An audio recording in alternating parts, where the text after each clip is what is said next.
What's up, guys? Pronto here, and I'm coming at you with some NBA 2K12.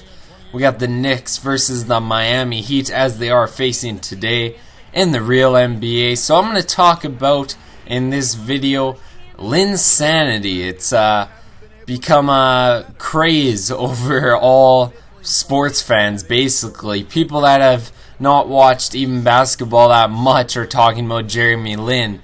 And I hear it a lot, so I want to give my 2 cents on it because I figure, why not? And a couple of people have said talk about Jeremy Lin, talk about the Linsanity movement.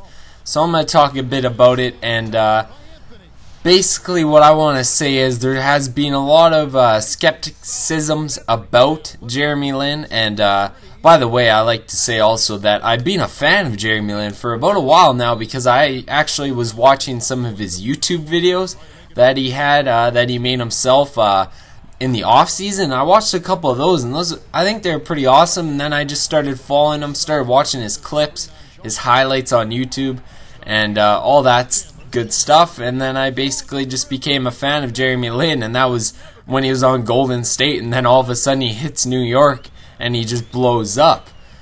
So basically what I want to say is that I've been a fan the whole time, and there's a lot of people saying, yeah, he's doing great right now, but he's got that turnovers that are really killing him at this moment. And then there's also the factor that a lot of people are saying that, hey, him and Carmelo may not work good together.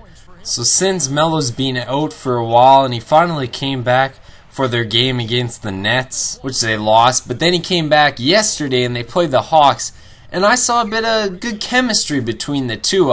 Lin was hooking up with some dimes to Melo, and it was working pretty well as far as I saw. And I think that turnover ratio and the fact that Melo is going to be back on the team to play with Jeremy Lin is going to both work each other out. I think they'll work fine together. It shouldn't be too bad just because they are both dynamic scorers. That's not going to change anything, really. I think Jeremy Lin can be a pass-first point guard, and I believe that as the ball is not going to be relied on Jeremy Lin as much when Melo is around, that means turnovers are going to be at a lesser rate. So I think it'll make him a better player with Melo on the team.